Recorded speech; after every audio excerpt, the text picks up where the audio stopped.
Friends, welcome to our food lover family. Food lover ফ্যামিলিতে আপনাদের সবাইকে স্বাগত। আপনারা কেমন আছেন? সবাই নিশ্চয়ই ভালো আছেন। যাই হোক, ভালো থাকুন, সুস্থ থাকুন, ভালোভাবে খাওয়া দাওয়া করুন, এটাই আমাদের আনন্দ। ব্যাস এইটুকুনি আর চাই।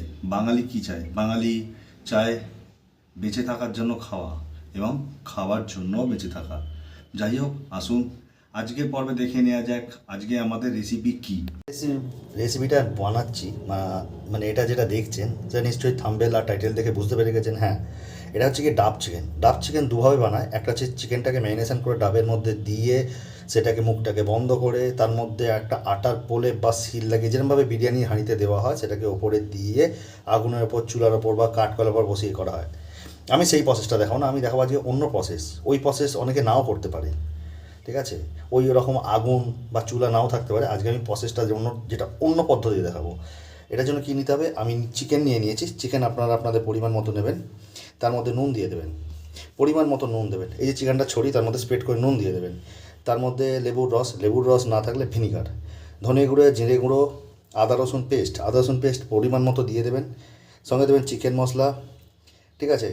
এছাড়া আরও কিছু জিনিস লাগবে, সেটা হচ্ছে গিয়ে চাট মশলা লাগবে, ঠিক আছে? গরম মশলা লাগবে, বিরিয়ানি মশলা অল্প দেবেন, অল্প অল্প, বেশি দেবেন না। তো যাই হোক, আর সঙ্গে দিয়ে দেবেন দই। আমি 1 চামচে দিয়ে দিয়েছি, আর দিয়েছি এখানে ওই কাজু,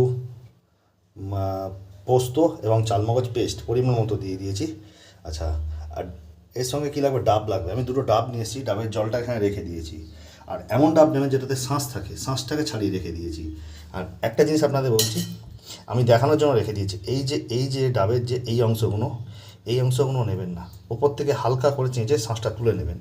আমি এটা রেখেছি এটা দেখানোর জন্য। যাই হোক, এটাকে যদি থাকে চেষ্টা করেন ভালো করে চামচে দিয়ে বা নখ দিয়ে খুঁটে, এটাকে খুঁটলেই উঠে যাবে। কিন্তু এই শাঁসগুলোকে দেখুন, এইভাবে খুঁটলেই কিন্তু দেখুন, এবার খুঁটলেই কিন্তু ভেঙে উঠে আসবে দেখুন। এটাকে এখন আমরা ম্যারিনেশান করে এখন আধা ঘন্টা 1 ঘন্টার মতো রেখে দিতে হবে ঢাকা দিয়ে। তো চলুন এখন আমরা আধ ঘন্টা 1 ঘন্টার মতো রেখে দিই, তারপর পরবর্তী স্টেপে আসছি কী করতে হবে, ঠিক আছে? যাই হোক, একে এখন ম্যারিনেশানে ছেড়ে দিই আমরা এখন ডাব চিকেনের দ্বিতীয় পর্যায়ের জন্য কড়াই তেল দিয়ে নিয়েছি, একটু বাটার দিয়ে নিয়েছি। এবার এখানে এইগুলো ম্যারিনেশান করা ছিল। চিকেনটাকে আমি কর্নফ্লাওয়ার হালকা দিয়ে দিয়েছি, ঠিক আছে? দিয়ে কড়াই দিয়ে দিয়েছি। কী করতে হবে? এগুলো ভেজে নেবো। এবার বেশি ভাজবো না, জাস্ট লাইট ফ্রাই করবো। ডিপ ফ্রাই করলে হবে না, এটাকে লাইট ফ্রাই করতে হবে। তো যাই হোক, কড়াই আমি একে একে সব দিয়ে নিচ্ছি ফ্রাই করার জন্য, ঠিক আছে? তাই হোক, একে আমি সব সাজিয়ে দিলাম লাইট ফ্রাই করার জন্য। এবার ফ্রাই হোক, ততক্ষণ আমরা ওয়েট করি। চলে এসছি আমি সেকেন্ড পার্টে। কড়াই হালকা তেল এবং বাটার দিয়ে দিয়েছি, ঠিক আছে? যে তেলটা চিকেন ভেজেছি, চিকেনগুলোকে তো ফ্রাই করে নিলাম, তো সেই তেলটা ফেলিনি, সেই তেলটা রেখে দিয়েছি, ঠিক আছে? তো এখন রসুনগুলোকে হালকা করে ভেজে নিতে হবে। বেশি রসুন দেবেন না, অল্প রসুন দেবেন। রসুনগুলোকে হালকা করে ফ্রাই করে, লাল করবেন না, ঠিক আছে? আর এতে পেঁয়াজ দেওয়ার দরকার নেই, ডাব চিকেনে পেঁয়াজ দেওয়ার দরকার নেই, হালকা ফ্রাই করবেন। যাই হোক, মোটামুটি যখন ফ্রাই হয়ে গেছে, যাই হোক, এখন আমি কড়াই দিয়ে দিয়েছি চালমগজ, কাজু, পোস্ত যে ছিল বাটা, সেই বাটাটা এখন আমি দিয়ে দিয়েছি। এখন ফ্রাই করে নেব। এখন এটাকে মোটামুটি হালকা ফ্রাই করে নিতে হবে।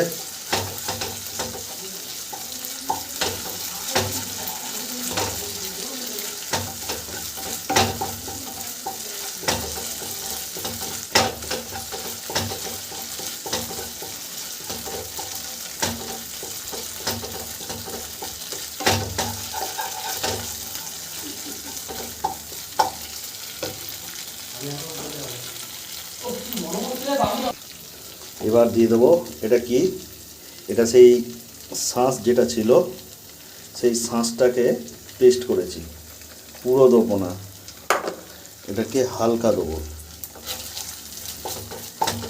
দিয়ে এটাকে একটু কড়ায় হালকা করে নেড়ে নেব।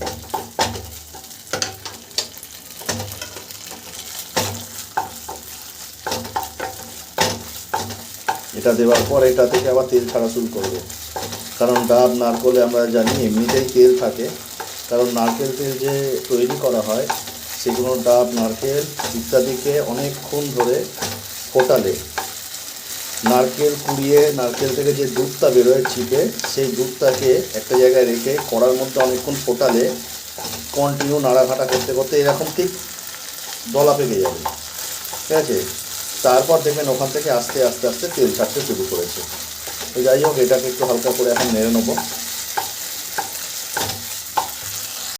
মোটামুটি যখন কিছুক্ষণ নাড়াঘাটা হয়ে যাবে তখন আমি দিয়ে দিলাম চিকেনটা, ঠিক আছে।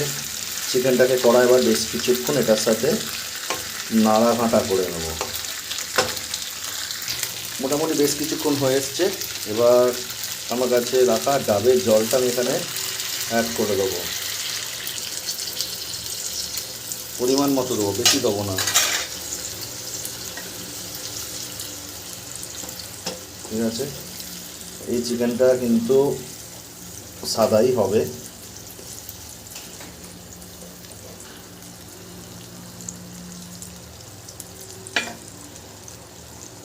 এখন কিছুক্ষণ ফুটবে, মোটামুটি যখন ফুটবে এই যে রাখা বাদবাকি ডাবের শাঁস পেস্টটা দিয়ে দিতে হবে এখানে, আর সঙ্গে দিয়ে দেবো একটু ফ্রেশ ক্রিম।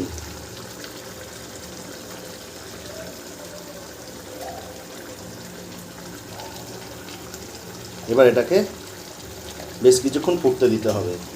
যদি জল কম পড়ে যায় তাহলে ডাবের জল যদি এক্সট্রা থাকে অবশ্যই দিয়ে দিতে হবে সঙ্গে। আমাদের এখন ডাব চিকেন কমপ্লিট হয়ে গেছে, তেল ছেড়ে দিয়েছে, একদম গ্রেভিও ঘন হয়ে গেছে, আর চিকেনও তৈরি হয়ে গেছে। যেভাবে দেখালাম সেই পদ্ধতিতে বানাবেন, ঠিক আছে। আজকে ভিডিওটা এখানেই রাখছি, আবার দেখা হচ্ছে পরবর্তী ভিডিওয়। টাটা, সবাই ভালো থাকবেন, সুস্থ থাকবেন, ভালো করে খাওয়া দাওয়া করবেন। যদি কোনো রেসিপি ভালো আপনারা বানাতে পারেন অবশ্যই আমাকে জানাবেন, আমি অবশ্যই বানাবো এবং সঙ্গে ভিডিওতে আপনাদের নামও মেনশন করে দেবো।